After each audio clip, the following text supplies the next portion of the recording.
So look, are you an educator getting ready to start another school year? So you know at the beginning of every school year, and I'm an educator, I'm a school social worker of over 20 years. You may be a teacher, a counselor, or an administrator, but you know at the start of every school year, what do we start the first day of school off with? We have our pre-planning meetings so we can kind of discuss, here's the game plan for the year. Let's make sure everybody's on the same page. Well, I submit to you that you need to do the same thing where your finances are concerned. So before you go back and start another school year, I want you to, in a sense, create a strategic plan for your finances. So consider this like the pre-planning meeting for your financial year, kind of running concurrently with the school year. So in this video, I want to talk to you about 5 financial moves every educator should make before the start of a new school year. Okay, so let's jump into this. So the first thing that I need you to do is I need you to set some realistic goals for you for your finances this school year.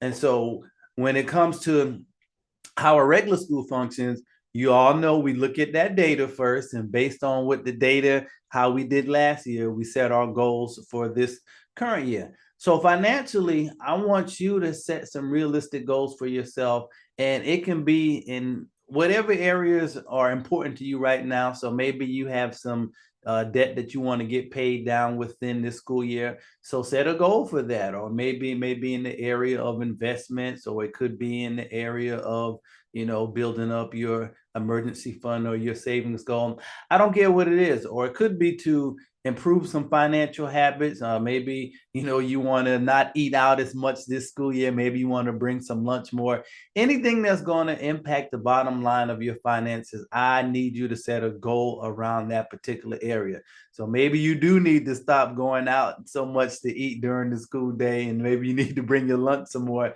and that could save you a lot of money.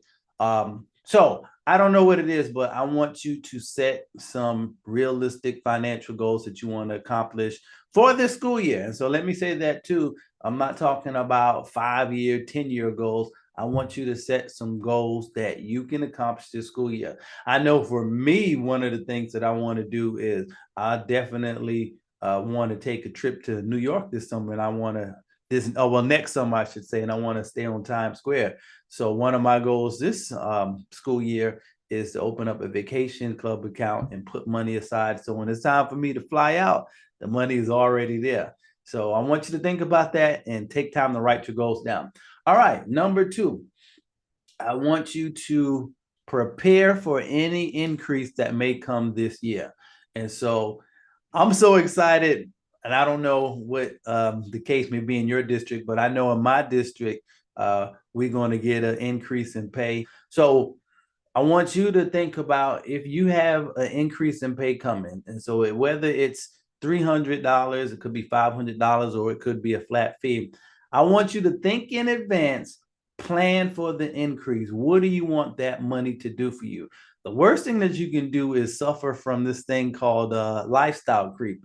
And basically, lifestyle creep is whenever you get an increase in income, you increase your expenses. So, in other words, instead of allowing that money to be used for something purposeful and strategic, like investing, or maybe strategic for you is putting money aside for a vacation, you allow that money to just get eaten up in your regular monthly expenses. So do not allow that to happen for you this school year. I want you to go ahead and do the research and see if you can find out how much more were you getting how much more will you be getting paid this month. And I want you to go ahead and think it out. If I get an extra $500, I'm going to put this side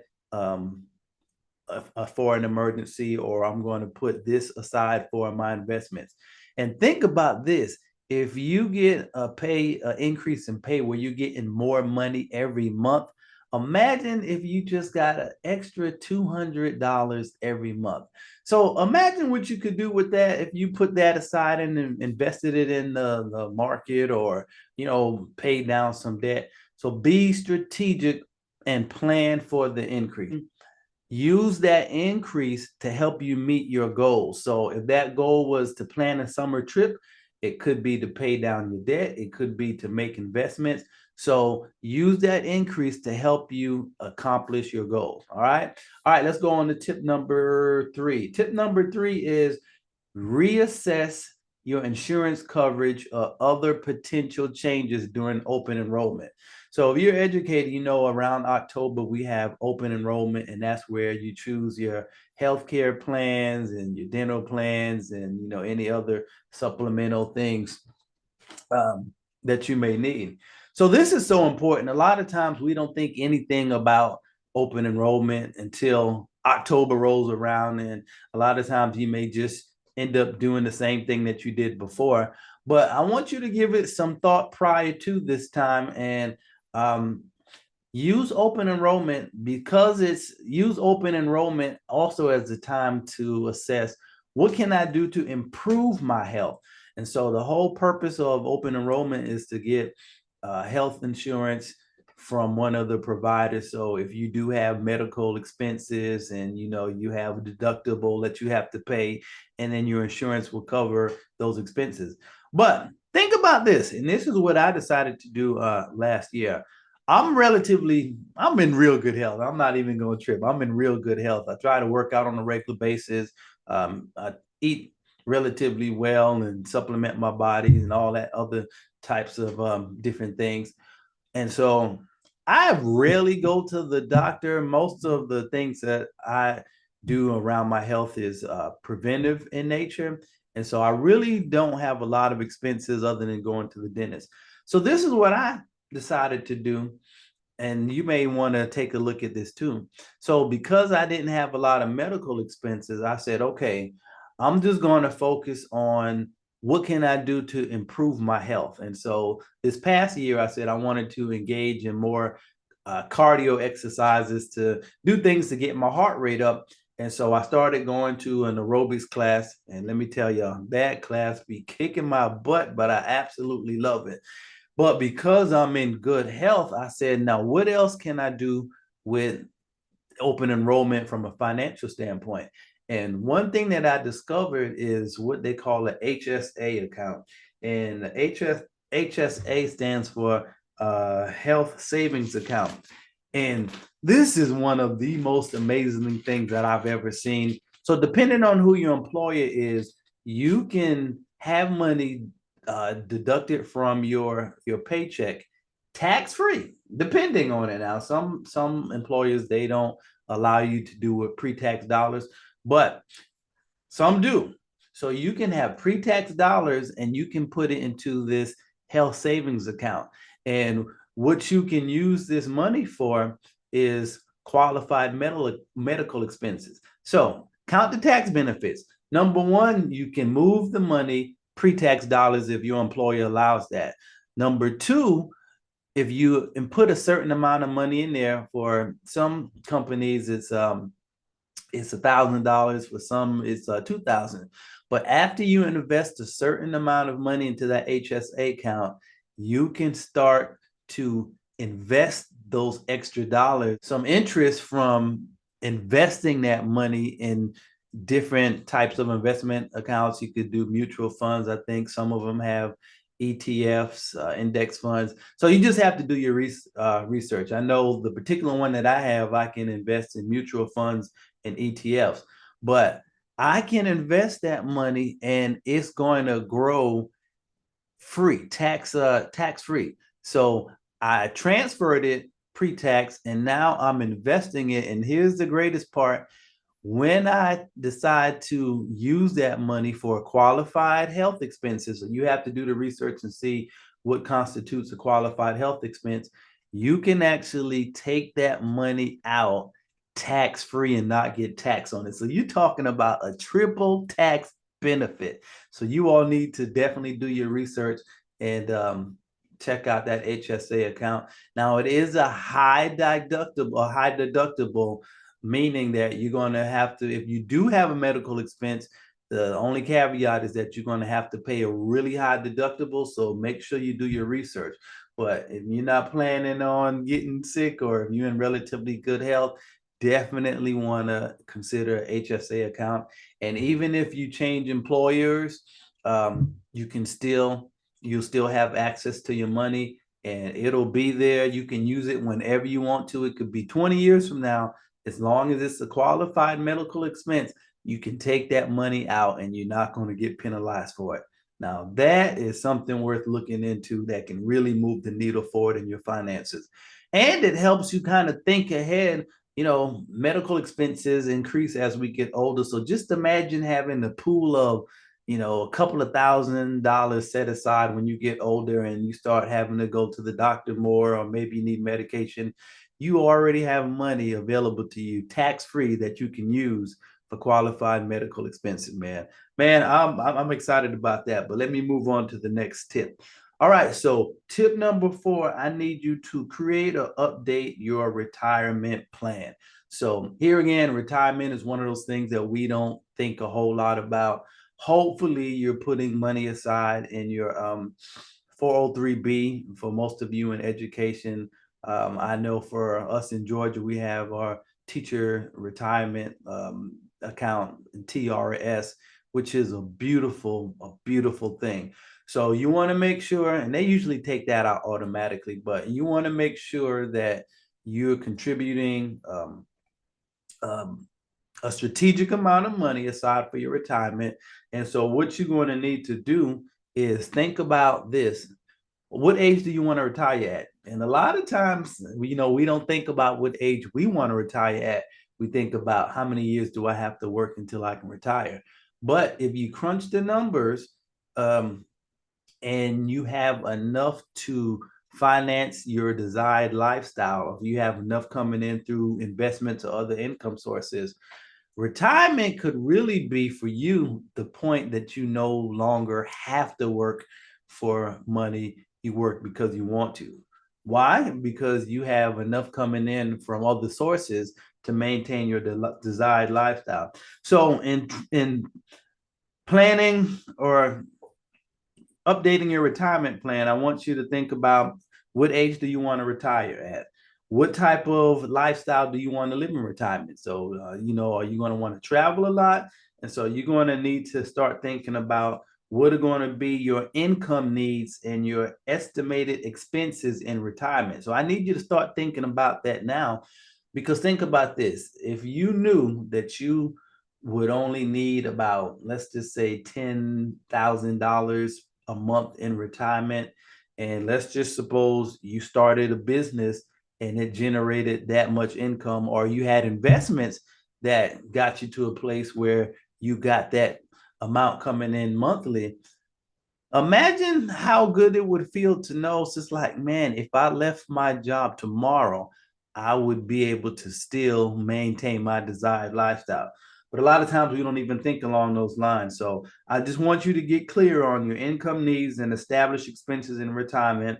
And then I want you to think about your income sources. So your Social Security, your pension, your retirement accounts, your investment accounts. So I want you to review all of those and think about, if I were to retire today, how much would I have coming in per month from those sources? And just see the gap between what you would have coming in now versus what your desired income would be when you retire.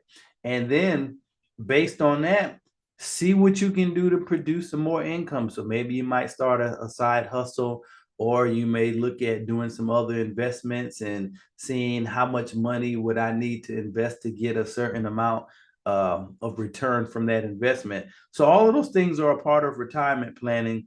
And definitely look at your current investments, look at your current asset allocation. As you get older, do you need to rebalance those assets? All of those different things. I want you to also look at estate planning. So when you uh, think about what's going to happen to the things that you've accumulated, the valuables, the investments that you have, the property.